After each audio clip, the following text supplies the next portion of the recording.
മത്തായി 9:10-20 വരെയുള്ള വാക്യങ്ങൾ. അവൻ വീട്ടിൽ ഭക്ഷണത്തിന് ഇരിക്കുമ്പോൾ വളരെ ചുങ്കക്കാരും പാപികളും വന്ന് യേശുവിനോട് അവൻ്റെ ശിഷ്യന്മാരോടും കൂടെ പന്തിയിലിരുന്നു. പരീശന്മാർ അത് കണ്ട് അവൻ്റെ ശിഷ്യന്മാരോട്, നിങ്ങളുടെ ഗുരു ചുങ്കക്കാരുടെയും പാപികളുടെയും കൂടെ ഭക്ഷിക്കുന്നത് എന്ത് എന്ന് ചോദിച്ചു. യേശു അത് കേട്ടാറെ, ദീനക്കാരെ അല്ലാതെ സൗഖ്യമുള്ളവർക്ക് വൈദ്യനെ കൊണ്ട് ആവശ്യമില്ല. യാഗത്തിലല്ല കരുണയിലത്രേ ഞാൻ പ്രസാദിക്കുന്നത് എന്നുള്ളത് എന്ത് എന്ന് പോയി പഠിപ്പീൻ. ഞാൻ നീതിമാന്മാരെ അല്ല പാപികളെ അത്രേ വിളിപ്പാൻ വന്നത് എന്ന് പറഞ്ഞു.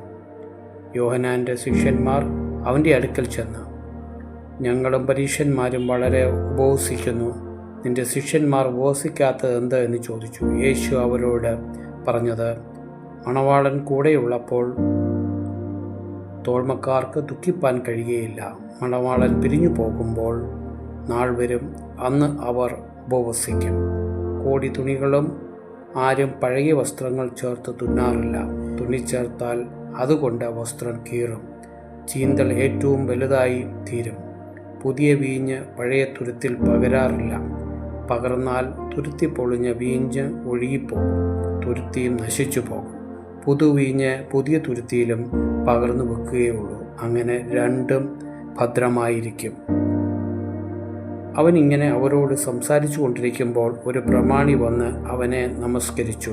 എൻ്റെ മകൾ ഇപ്പോൾ തന്നെ കഴിഞ്ഞുപോയി, എങ്കിലും നീ വന്ന് അവളുടെ മേൽ കൈവച്ചാൽ അവൾ ജീവിക്കുമെന്ന് പറഞ്ഞു. യേശു എഴുന്നേറ്റ് ശിഷ്യന്മാരുമായി അവൻ്റെ കൂടെ ചെന്നു.